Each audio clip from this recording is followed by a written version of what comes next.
Bonjour et bienvenue sur la chaîne de So Tricot, ici Sofiana et te voilà dans un nouvel épisode de Journal Créatif. On est vendredi et un vendredi sur deux, je tourne cet épisode de journal où tu trouveras toutes mes péripéties concernant mes loisirs créatifs, à savoir pour cet épisode le tricot, le crochet et la couture. Pas de broderie pour cette fois. On va commencer comme par habitude par d'abord ce que je porte et on pourra enchaîner avec les projets que j'ai terminés et mes projets en cours sur tous les loisirs que j'ai cités juste avant. Alors pour la tenue, il s'avère que c'était hasard, mais je porte la jupe que je t'ai présentée dans l'épisode précédent, donc la jupe portefeuille kaki que je vais te montrer juste après, et avec je porte le top Rosenlund, je crois que c'est ça le nom, de Sari Nordlund que j'ai tricoté dans un fil de chez Natissé Chanvre.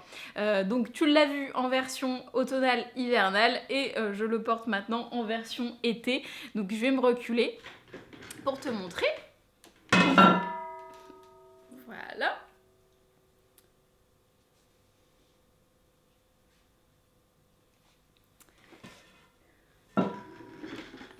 Alors, question luminosité, aujourd'hui on est sur un jour très gris, donc désolée si tu vois pas totalement les détails des tenues et des projets, mais concrètement j'avais pas le courage de mettre la ring light en plein été, j'avais envie de tourner tout de suite. Donc normalement ça devrait le faire, mais pour te faire un retour sur ce top, parce que vous avez été plusieurs à me demander comment ça se passe du coup dans les températures un peu plus chaudes. Alors vu qu'aujourd'hui il fait un peu plus doux que les jours précédents, je l'ai mis sans souci, donc là je le porte simplement avec mes sous-vêtements et je trouve pas que ça tienne plus chaud que autre chose. Concrètement, bon, faut savoir que je suis pas sûre d'être une très bonne... avoir une très bonne objectif là-dessus parce que concrètement j'ai quand même relativement chaud tout le temps, mais je supporte très bien ce top là sans rien en dessous avec une jupe. Je trouve que la tenue est sympathique et voilà, donc pour l'instant pour moi c'est un très bon fil qui traverse les saisons et qui me permet d'avoir pas trop chaud en été et de maintenir une température correcte sur la mi-saison. Donc voilà pour cette petite introduction. On va pouvoir commencer avec les projets tricot. Encore une fois, des projets terminés. On est sur une très bonne lancée. Alors je te rassure, il y a quand même des projets en cours que j'ai pas pris le temps de terminer non plus. Donc on va commencer par ce que tu connais déjà et on terminera par le projet terminé que tu n'avais jamais vu. Et oui. Alors, premier projet que je pensais terminer, mais finalement non. Après, c'était quand même peut-être un peu ambitieux. Mais le premier projet tricot que j'ai à te présenter, c'est la couverture que je tricote, voilà, une couverture de naissance, que je tricote avec le fil Malabrigo Rios Coloris Comparsita, qui vient de mon premier pull en rond que j'ai détricoté puisque je ne le portais plus. Donc on est sur un recyclage de fil et j'ai décidé d'en réaliser une couverture. Donc c'est une couverture que je fais sans patron mais qui est inspirée de la prairie blanquette que je te mets le lien du projet Ravelry. Je me suis dit que j'étais capable de faire une couverture sans acheter un patron qui en plus date des années 90. Donc je savais pas trop en termes d'explication sur quoi j'allais tomber. Le patron était à 8 €. Donc je me suis dit, voilà, je garde les inspirations et bon, il y a peut-être prescription avec un patron qui a quand même quasi 30 ans. Donc je me suis permise de reprendre l'idée et de le faire à ma sauce. Donc la dernière fois, j'étais sur... alors là, voilà, si je te montre comme ça, ce sera peut-être plus simple. La dernière fois, j'étais sur la partie d'augmentation. Donc mon objectif était d'atteindre 80 cm. 90 ou 80, enfin voilà, à peu près pour une couverture taille naissance. Donc j'ai continué mon petit rythme d'augmentation et je suis sur la partie diminution, comme tu peux le voir. Donc on est sur un beau carré là présentement. Donc j'ai quand même bien tricoté sur ce projet. J'avoue que les rangs commencent à se faire longs hein, quand on arrive sur la plus grande partie du carré, mais je suis dans la partie maintenant où on diminue et donc potentiellement ça va aller de plus en plus vite et c'est très satisfaisant. C'est pourquoi j'ai choisi ce modèle. Je voulais absolument faire une couverture en diagonale qui serait plus motivante qu'une couverture qui part du bas ou du haut, parce qu'on a toujours le même nombre de mailles, alors que là on a quand même un rythme à suivre, ce qui fait qu'on progresse relativement bien pour une couverture. J'avoue que c'était pas dans mes projets au début de tricoter une couverture parce que je savais que c'était extrêmement long, mais comme j'avais le fil en ma possession, je me suis dit pourquoi pas, et finalement je suis agréablement surprise par la rapidité d'exécution. C'est une couverture que je tricote avec des aiguilles 5, donc avec un fil de type worsted. Donc ça aide aussi. Hein. Le point mousse, ça s'étend quand même pas mal, donc voilà, je pense que je vais avoir une couverture avec une dimension qui se tient, qui est correcte. Pour te montrer un petit peu les détails, après je te parle de la partie diminution, c'est une couverture que je commence par ici, où j'augmente petit à petit. Je suis venue insérer un motif de côte perlée. Et ensuite, j'ai un gros carré de point mousse au centre qui est du coup délimité par des jetés. Donc les côtes sont en diagonale, donc il y a un jeu d'augmentation et de diminution de chaque côté pour avoir justement cette orientation qui reste sur tout le long de la couverture. Et c'est ce qui m'a posé souci lorsque je suis venue aux diminutions. Donc quand je suis arrivée à cet endroit-ci de la couverture, donc pour les augmentations, globalement c'était assez facile, hein. Je rajoutais les jetés de chaque côté pour pouvoir augmenter ma couverture, donc ça se gère, et puis ici je gérais le motif, et une fois passé à cet endroit là où il a fallu diminuer, et ben je m'y suis mal prise pour la première fois, donc en fait je me suis dit il suffit de diminuer le centre du carré de point mousse pour avoir la couverture qui partira dans l'autre sens. Et en fait non. Donc j'ai essayé, j'ai quand même tricoté pas mal comme ça. Et je me suis rendu compte en fait que ça fonctionnait pas. J'avais pas du tout d'angle qui se créait à cet endroit-là. Et du coup, ça se plaçait mal et ça faisait pas un carré. Donc j'ai détricoté tout ce que j'avais fait et j'ai repris différemment. Donc en fait j'ai fait des rangs raccourcis dans les angles pour créer la diagonale que tu vois là, pour pouvoir changer le sens de mon point mousse. Et ici, pour garder mon motif, j'ai dû faire un jeu d'augmentation et de diminution pour que la diagonale se fasse. Et autre contrainte, c'est que pour avoir exactement le même motif ici et ici, il fallait que je continue à faire des jetés qui sont normalement des augmentations. Donc là, j'ai fait des jetés et des doubles diminutions derrière pour pouvoir garder le motif. Donc j'ai dû me creuser un petit peu la tête, mais au final, ça s'est bien fait. J'ai récupéré l'endroit où j'avais tricoté. Là, actuellement, j'ai 3 écheveaux dans la couverture et je suis en train de tricoter le 4e. Donc là, pour que tu l'aies au complet, voilà où est-ce que j'en suis à peu près. Donc j'ai encore un petit bout à tricoter, mais on est sur la bonne voie. C'est toujours aussi plaisant à faire. Maintenant que j'ai passé la logistique des diminutions, je connais bien le rythme des choses que j'ai à faire et j'ai plus qu'à avancer. Mais je l'ai mis en pause un moment parce que je me suis rendu compte que je commençais à avoir mal aux mains. À force de tricoter toujours le même projet, c'est un peu le risque quand on est en monoprojet aussi, surtout sur des gros fils comme ça. Je me suis rendu compte que je commençais à avoir des douleurs à force de faire des grosses sessions de tricot ou même d'être toujours sur le même tricot avec des grosses aiguilles. Donc là on est en 5. Le mouvement répétitif faisait que j'étais pas très confortable. Donc je me suis dit qu'il était quand même plus raisonnable, on va justifier comme ça, de monter un autre projet pour pouvoir alterner et justement que mes mains ne soient pas habituées toujours à la même taille d'aiguille et que le geste soit différent. Donc j'ai monté un autre projet qui me faisait très envie, qui est du coup le projet que j'ai terminé également. Tu vas comprendre pourquoi, c'est de nouveau de la layette. Voilà, une petite layette que j'avais envie de faire.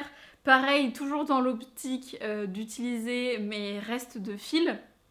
Donc je te la montre, parce que je n'ai plus du tout de pelote. Alors, voilà la petite layette. Donc, pour te parler du fil, je te le montre comme ça. Je sais pas si tu le reconnais, mais c'est un reste du pull que j'ai fait pour Francis, donc le modèle que j'ai sorti sur mon site internet qui s'appelle Le Soupirant. Donc c'est un design de pull pour hommes, mais qui est en fait unisexe, que j'ai réalisé à la demande de Francis. Donc c'est un pull en col roulé raglant avec un très gros panneau de torsade sur l'avant qu'il avait imaginé et que j'ai réalisé pour lui.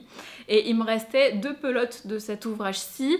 Les pelotes, c'était les Perfect de chez Sadness Garn. Et je me suis dit que voilà, 2 pelotes potentiellement, je pouvais faire de la layette avec parce que sinon ça allait finir en bonnet. Bon, je me suis dit, tant qu'à faire, autant faire de la layette. Et ça me faisait plaisir de pouvoir faire un gilet pour qu'en fait, il y ait un petit matchy-matchy entre Francis et le bébé. Puisque du coup, j'ai choisi un modèle en raglan avec des torsades. Est-ce que c'est complètement cucu? Oui. Est-ce qu'on assume? Oui. Donc voilà, mon objectif c'était ça. En fait, en ce moment, je regarde ce qu'il y a dans mon stash et j'essaye de faire avec. Et concrètement, j'ai quand même pas mal de petites pelotes qui restent par-ci par-là. Donc je me suis dit, autant que ça passe dans de la layette, des accessoires, du crochet, ce genre de choses. Là, ça me faisait envie. Ce modèle, c'est le modèle, il s'appelle Mavis. Donc c'est un set de chez Ouminits. Donc il y a normalement le gilet, il y a aussi un béguin assorti avec la torsade qui se trouve sur le côté et il y a une petite salopette. Il s'avère que ce set, je l'ai acheté, il me semble, en 2017 ou en 2018 pour faire des cadeaux de naissance justement. Donc je pense que ce gilet là, j'ai dû le tricoter 3 ou 4 fois pour offrir. J'avais bien envie d'une version pour moi. Ça me permettait d'utiliser voilà, un patron qui était déjà dans ma bibliothèque. Ça correspondait pile à la taille de fil recommandée. Par contre, je savais que j'allais être un petit peu juste en quantité de fil parce que normalement, il est recommandé pour la plus petite taille que j'ai faite. Donc 0,3 mois. Je sais plus jusqu'à quelle taille il va. Je pense qu'il va jusqu'au 1 an. En tout cas, il y a plusieurs tailles. Il fallait 290 mètres et moi j'avais que 200 mètres je crois, donc je savais que j'allais être un petit peu court. Mais bon, je me suis dit tant pis, je me lance, on verra bien. Donc je l'ai réalisé plusieurs fois, aucun problème, mais cette fois je me suis permise de rectifier quelques petites choses qui me plaisaient un petit peu moins dans le patron. Donc c'est un gilet qui se fait donc en déca. On commence par le col, il est fait en rond. Donc on vient faire des augmentations raglant pour voilà, rajouter des mailles pour le devant, le dos et les manches. Donc la particularité c'est que on a le corps du gilet qui est en point mousse et les manches sont en jersey. Donc voilà, derrière pareil, donc c'est assez mignon. Sauf que dans le patron, elle fait des augmentations qui sont des augmentations barrées. Et donc le motif est différent en fonction de quand on les fait à droite ou à gauche. Et j'avais pas envie de ça pour ce gilet-là. Donc j'ai modifié les instructions pour avoir une ligne de raglan. Voilà. C'est pas très compliqué à faire, mais du coup j'ai plutôt fait des augmentations intercalaires pour avoir une jolie ligne propre et qui soit identique sur l'intégralité du gilet. Petite modification assez simple à faire. Donc une fois qu'on augmente, on est venu aussi rajouter le petit motif de torsade. C'est une torsade assez simple à faire. Voilà, c'est une torsade sur 6 mailles mais avec un petit jeu de tresse qui est super mignon. Et du coup la patte de boutonnage est intégrée Donc on vient faire des jetés au fur et à mesure pour ajouter des boutons. C'est une modification que j'ai fait aussi parce que normalement il n'y a que 2 boutons sur ce modèle. J'ai décidé d'en mettre jusqu'en bas parce que je me suis dit qu'un gilet pour un bébé d'hiver, fallait mieux que ce soit fermé jusqu'en bas. Voilà, et au pire, je fermerai que les 2 boutons qui étaient prévus à la base. Et voilà. Après, on déroule le corps. Ce qui est sympa sur ce patron, c'est que les finitions sont très bien boncées. Donc on a un ourlet en fait qui est cousu. Donc c'est un ourlet replié qui fait que la finition est super propre et on a un beau tombé sur le gilet. Et les manches se terminent en point mousse. Voilà, je trouve que c'est une pièce qui est vraiment bien finie, qui est bien faite, qui est bien expliquée, il y a plusieurs tailles. Je trouve que le rendu est vraiment sympa. À chaque fois que je l'ai offert, les parents étaient ravis. Donc voilà pour cette version. Et j'ai oublié de dire qu'on termine par un I-cord pour le col. Voilà, donc voilà, petit modèle que j'aime bien réaliser, qui se fait relativement rapidement, mais qui m'a amené quelques petites galères, puisque je n'avais pas assez de fil. Donc j'ai tricoté mes 2 pelotes, et je suis arrivée en rade pour faire l'ourlet, pour faire l'i-cord. Donc j'ai été refouillée dans mon stage pour retrouver les tout petits morceaux de fil qui me restaient du pull de Francis. J'ai aussi détricoté l'échantillon que j'avais fait en rond et dont j'avais coupé les fils. Donc j'ai tiré chaque fil pour pouvoir terminer ce gilet. Donc là, littéralement, il me reste absolument rien de ce fil, mais il y a quand même pas mal de raccords pour avoir le fil total. Donc, les indications de métrage sont des indications de métrage qui sont assez claires et assez justes. Il n'y a pas beaucoup de marge pour cette pièce-là, donc faut le prendre en compte. Mais au final, j'ai réussi à terminer. Je trouve que le rendu est hyper mignon. Ça m'a déstaché. Ça fera un ensemble super mignon cet hiver entre le papa et le bébé. Donc je suis contente. Et du coup, tu vois qu'il manque des boutons. J'ai été les chercher juste avant. Et du coup, je les ai pas encore cousus. Je me réserve ça pour ce soir. Je t'en parle juste après. Alors, je te montre les boutons que j'ai choisis. Alors, voilà. Alors, c'est des boutons en bois, en forme de cœur. Je trouvais ça très mignon.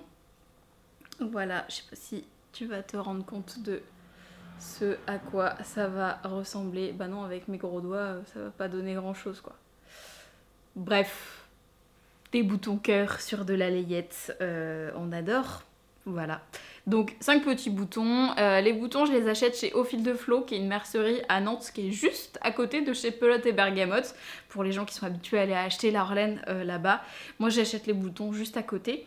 Voilà. Je trouve qu'elle a une sélection qui est vraiment sympa, qui change un petit peu de ce qu'on peut retrouver en mercerie physique et en général je trouve ce que je veux. Alors les tarifs sont du coup un petit peu plus élevés, mais je préfère acheter dans une mercerie locale et défendre une boutique du centre-ville plutôt que d'acheter le bouton en ligne. Donc voilà pour ce projet terminé que j'ai aimé tricoter, que je te recommande, et je pense que peut-être que j'essaierai de faire les autres pièces, donc notamment le béguin et la salopette, si j'ai d'autres restes. Donc là, ça sera pas avec ça. Je pense que celui-là, il sera assorti aux pièces que je t'ai montrées dans l'épisode d'avant. Mais ça fera un ensemble assez mignon. La petite salopette, peut-être que je la ferai aussi si je trouve des pelotes qui peuvent convenir. Mais bon, vu que j'ai le set complet, ce serait bien de pouvoir faire les autres pièces quand même. Donc voilà pour le gilet. Donc là, tu vois, on est layette entre la couverture et le gilet. Et j'ai trouvé ça très drôle parce que ça faisait super longtemps en fait, j'avais pas tricoté du point mousse. C'est relaxant. C'est vrai que le point mousse pour moi c'est très associé justement aux ouvrages pour enfants. On retrouve pas souvent du point mousse pour les ouvrages pour adultes.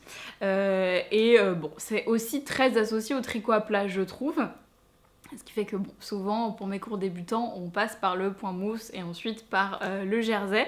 Mais j'ai trouvé du plaisir à tricoter du point mousse et à retrouver, ce plaisir-là, voilà, cette détente du méditatif. Moi qui d'habitude fais des ouvrages qui sont quand même relativement travaillés, ça se voit sur ce top-là. Mais bon, voilà, les goûts et les envies changent et je trouve ça assez rigolo de le notifier. Voilà pour le projet terminé. Et le dernier projet que j'ai sur mes aiguilles, qui franchement, je sais pas si on peut vraiment dire qu'il est sur mes aiguilles, il est dans cette trousse-là que j'avais envie de te montrer finie. Qui est du coup une trousse que j'ai fait d'après le livre Apprendre le patchwork de Marianne Stoss, donc qui est en patchwork avec des chevrons, qui est fait avec les restes du patchwork qui est là, que j'ai fait pour Francis. Et du coup, je l'ai adopté en sac à projet. Et comme j'ai pu le tester un petit peu, j'avais envie de t'en parler. Et du coup, je te confirme, très pratique comme format. Hyper sympa. J'ai baladé dedans le petit gilet en layette quand on a fait une soirée à la plage. Et là, j'ai transféré mon projet de chaussettes. Et donc, le bébé chaussette, que je vois à la lumière du jour pour la première fois. Que j'ai repris concrètement hier soir parce que Francis avait un concert et je me suis dit tiens, ça fait longtemps que j'ai pas tricoté en public pendant un événement. Et du coup j'ai sorti les chaussettes, mais on est sur vraiment une avancée minime puisque j'avais pas du tout tricoté dessus depuis la dernière fois, donc j'avais juste monté les côtes et là j'ai fait un jeu de rayures. Ce qui te permet de pouvoir découvrir le coloris Francis et Didier. Voilà, les 4 rayures, donc 2 teintes de violet, une de jaune et une de vert. Et donc là, je reprends les nouvelles rayures en repartant par le violet. Donc coloris du bruit des aiguilles, la base classique 85-15. Et du coup, ces chaussettes-là, je les avais montées 80 mailles pour Francis qui aime les chaussettes un petit peu lâches pour traîner en intérieur. Donc voilà, j'ai simplement repris ça. Et c'est tout.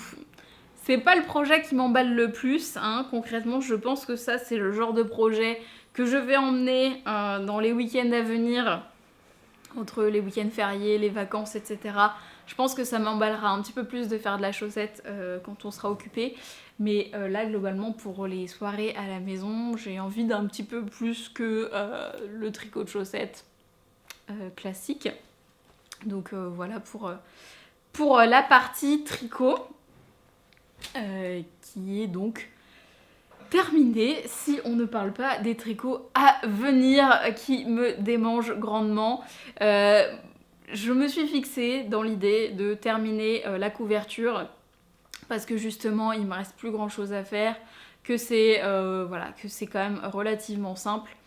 Donc pour l'instant je me suis dit on reste sur la couverture et j'avais envie de monter, en tout cas de bobiner les écheveaux bleus électriques que je t'ai montré de retour de Bigoudlaine, donc les écheveaux de l'atelier teinture, pour faire un échantillon. Mais justement fallait que je réfléchisse à quelle taille d'aiguille j'allais utiliser pour pouvoir monter un échantillon. Je me suis retenue de faire ma manucure, comme tu peux le voir, parce que j'avais envie de faire une manucure bleue électrique et je me suis dit, si j'ai les ongles bleus, il va falloir que je monte l'encours bleu. Oui, c'est obligatoire. Il faut toujours assortir sa manucure à son encours tricot. Donc je fais une pause en attendant de pouvoir monter cet ouvrage qui ne saurait tarder, notamment parce que ce soir, c'est le premier épisode de Drag Race France. Si tu ne me suis que depuis très récemment, tu ne connais pas mon amour pour les drag queens et pour Drag Race. Donc c'est une émission de télévision, c'est un concours de drag queen.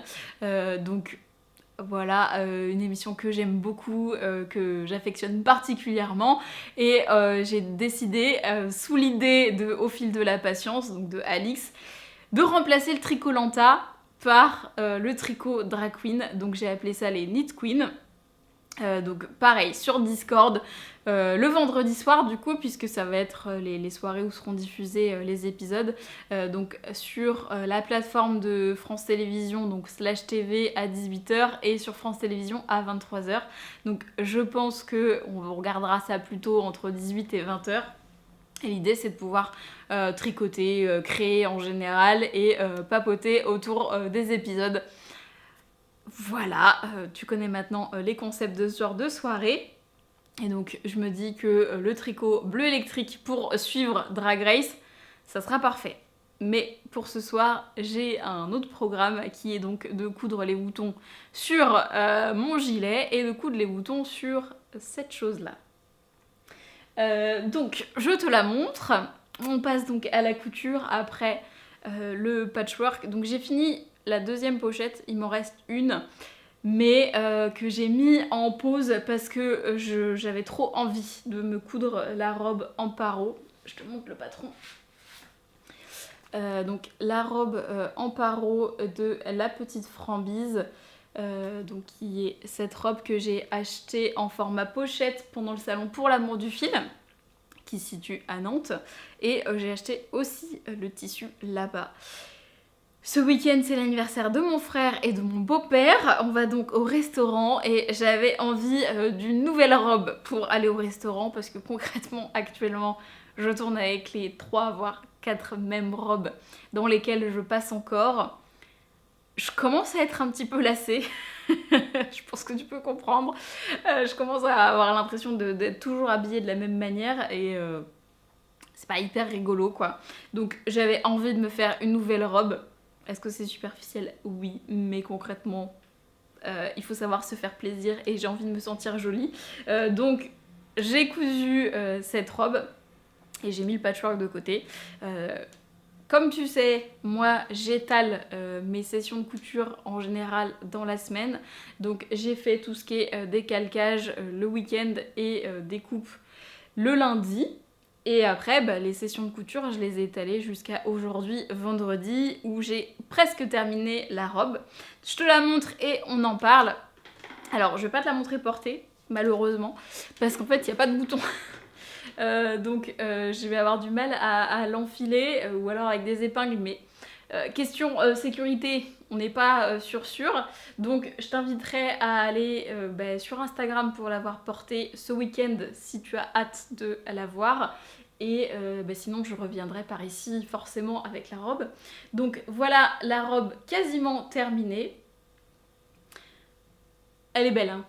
Moi, je la trouve magnifique. Est-ce qu'on peut tomber amoureux comme ça d'un modèle et d'un tissu?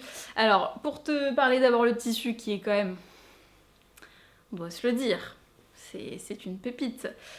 Donc, c'est une popeline de coton qui a été designée par Carole Rampinetta, qui est du coup une illustratrice angevine, et qui a été faite pour la petite Frambise. Donc, c'est la petite Frambise qui revend ce motif, qui est du coup le motif...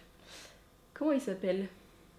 Je sais plus. J'ai pas le nom du motif, mais celui-là c'est le pêche et il existe aussi en fuchsia. J'ai fortement hésité, mais je me suis dit qu'un peu de orange et de violet dans ma vie, ce serait pas mal. J'ai très peu d'orange et je commence à apprécier ça.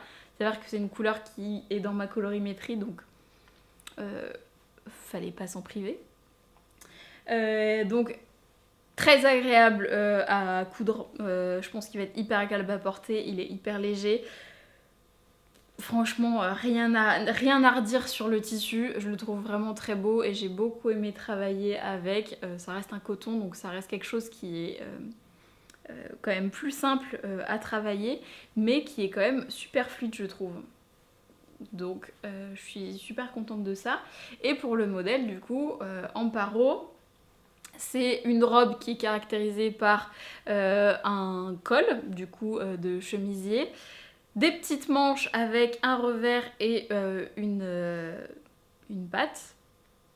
On a sur l'avant des poches que tu peux voir là à souffler. Et ensuite, du coup, on a une taille qui est quand même un peu marquée avec encore une fois des passants sur le devant et sur le dos.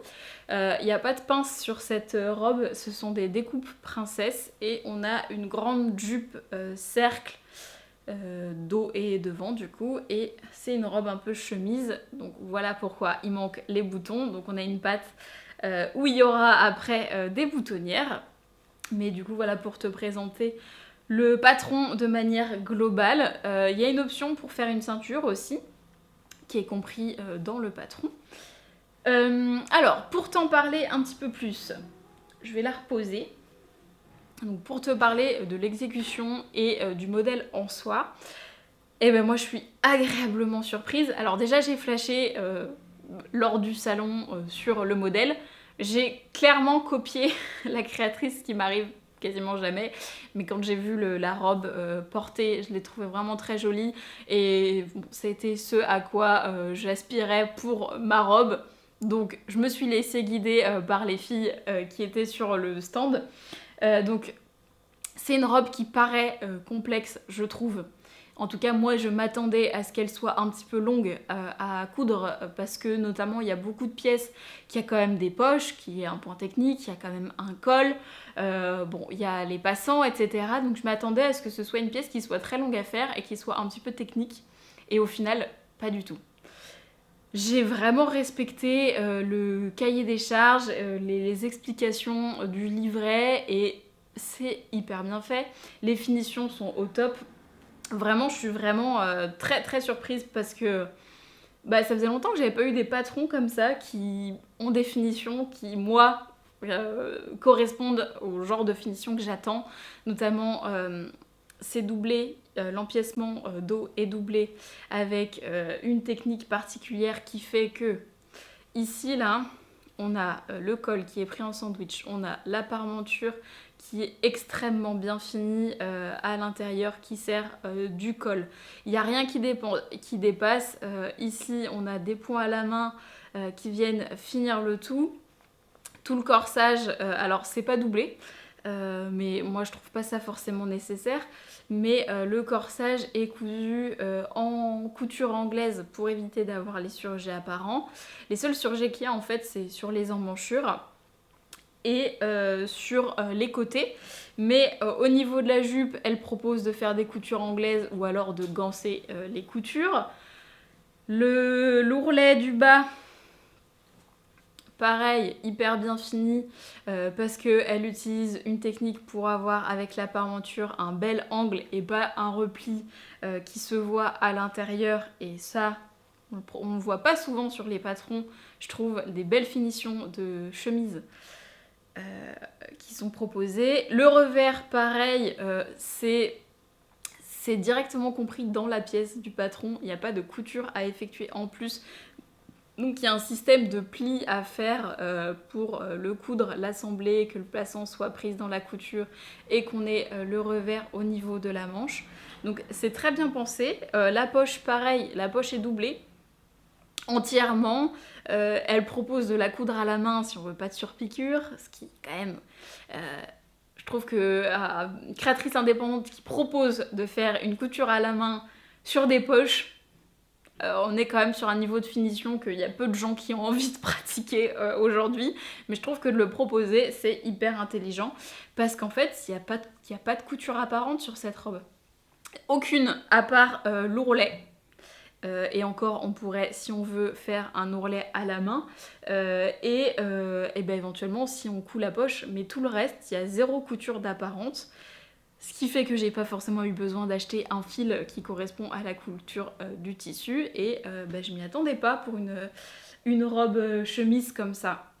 Donc presque pas de couture de visible sur cette robe. La boutonnière est comprise dans la parmenture, donc il n'y a pas de repli à faire. Et ça donne un super col qu'on peut avoir plus ou moins décolleté en fonction de où est-ce qu'on va venir placer ses boutons.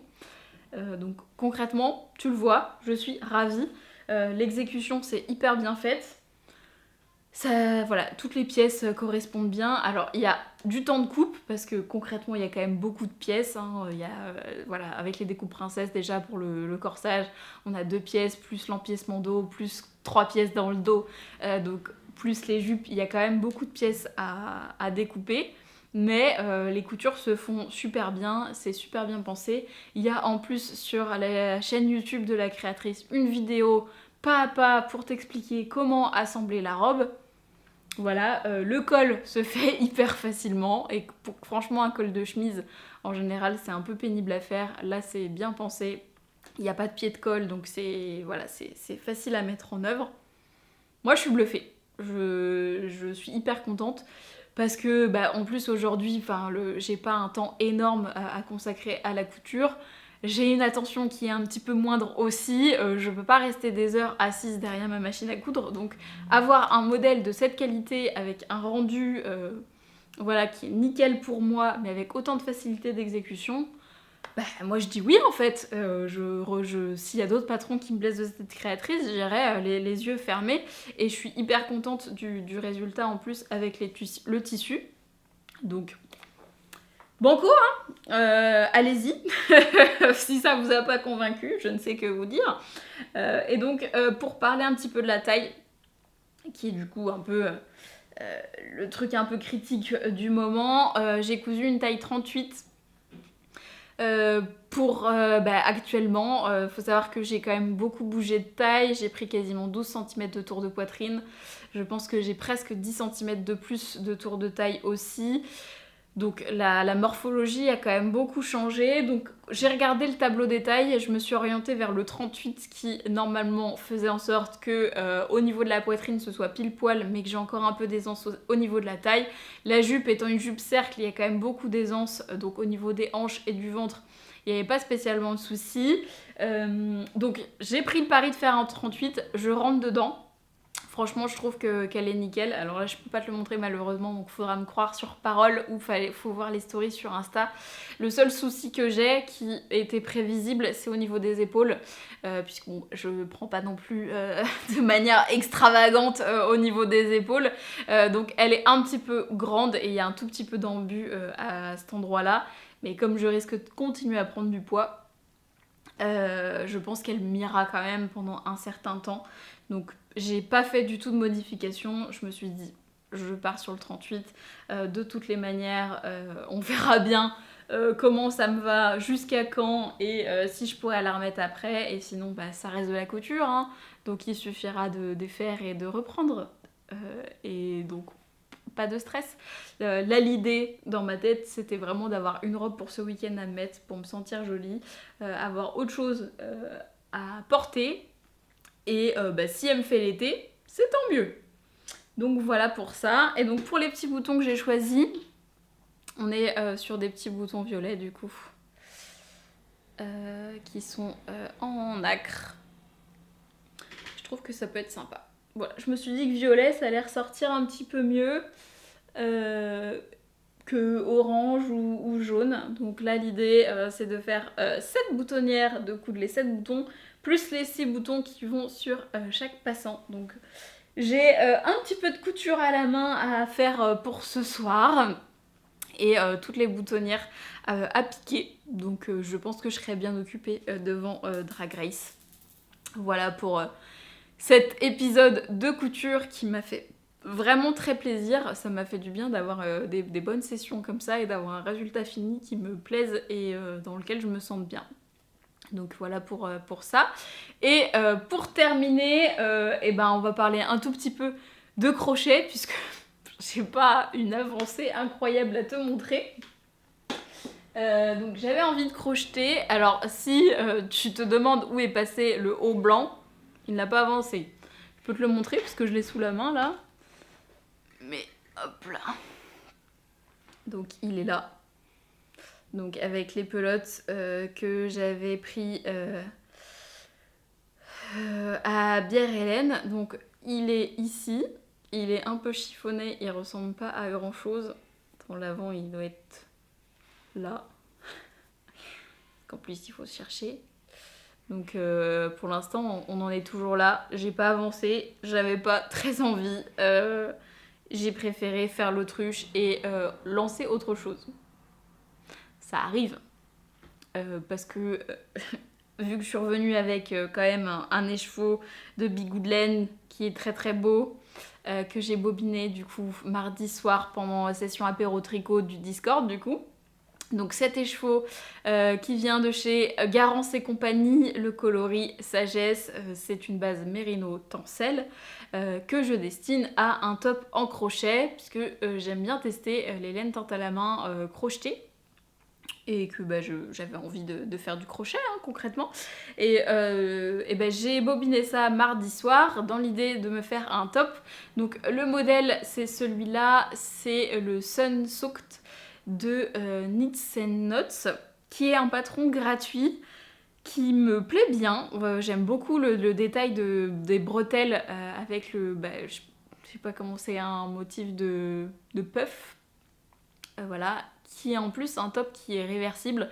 Il y a un nœud dans le dos, donc on peut aussi porter sur l'avant. Je trouvais ça très mignon et je me suis dit pourquoi pas, parce que du coup comme j'ai qu'un écheveau, je peux pas me lancer dans des choses extrêmement travaillées en crochet parce que ça demande quand même beaucoup de métrage. Donc je suis partie là-dessus et j'ai profité de l'apéro tricot pour commencer à faire un échantillon. Et oui, mesdames et messieurs, parce que j'ai jamais fait d'échantillon en crochet, j'ai pas fait énormément de vêtements en crochet, donc je me suis dit que j'allais être sage, puisque je ne connais pas réellement mes échantillons crochetés, et que j'allais monter le top. Alors il s'avère que c'est un rectangle, donc j'ai monté le nombre de mailles qui était recommandé dans le patron et j'ai commencé à faire le point qui est indiqué avec le crochet recommandé. Donc normalement elle recommande de la sport, ce qui est mon cas, et on est censé crocheter en 3,5. Alors du coup, tu as le beau anneau marqueur de chez Mademoiselle Pluche, que j'ai acheté aussi au festival. Faut en profiter, elle fait des soldes sur sa boutique et elle en fera normalement tout l'été puisque à la rentrée elle recommence une formation et elle n'est pas sûre de continuer son activité. Donc elle a plein de choses très très mignonnes à proposer sur son site. Donc si jamais tu aimes beaucoup ce petit oiseau, il doit y en rester peut-être. Donc j'ai mis le marqueur en fait pour délimiter là où j'avais changé de crochet parce que je voyais bien que j'étais pas dans les clous. Donc normalement on est censé avoir 30 mailles pour 10 cm et moi j'étais à 22 en 3,5. Donc ça va pas du tout. Pas du tout. Donc je suis passée en 3 parce que c'est celui que j'avais sous la main et je crois que j'ai atterri à 26. Donc il faut encore que je descende de taille de crochet. Donc je vais peut-être finir en 2 à la place de 3,5, mais bon. Si ça me permet d'obtenir l'échantillon, c'est pas très grave. Mais le rendu du point est vraiment super sympa. Voilà, ça fait un... Alors ils appellent ça un point de lin, je crois. Mais ce que je trouve hyper rigolo, c'est qu'en fait quand on tire dessus, ça fait des petites alvéoles et ça fait un point un peu en relief. Ça fait comme la brioche, c'est hyper moelleux. Donc je pense que c'est pour ça que l'échantillon est très dense. C'est pour éviter que quand on porte le top, on ait le truc qui devienne transparent et que potentiellement un téton s'échappe par inadvertance. Voilà pour ça. Donc je vais continuer cet échantillon que je n'ai pas retouché depuis, parce que concrètement, voilà, j'avais autre chose à faire, notamment la robe ces derniers soirs. Donc je vais reprendre ça, mais le rendu crocheté me plaît beaucoup. La texture est hyper sympa et le coloris il est toujours aussi canon, donc voilà, le petit top en crochet qui va arriver prochainement et qui fera partie du MAL, donc du Make Along que j'organise sur Discord. Make Along 3 saisons où le challenge d'été est ouvert et une des catégories c'est justement de se crocheter une pièce. Donc que ce soit un vêtement, un accessoire, un amigurumi si on a envie, mais de pourquoi pas se lancer dans le crochet si on n'a jamais crocheté. Ou de faire comme moi, qui ne prend jamais le temps de me faire des vêtements en crochet, et de se lancer pour une fois. Donc voilà pour ça. Les autres thèmes, c'est de tricoter des rayures. Donc si vous avez envie de faire des marinières, des tops, quoi que ce soit, c'est l'occasion.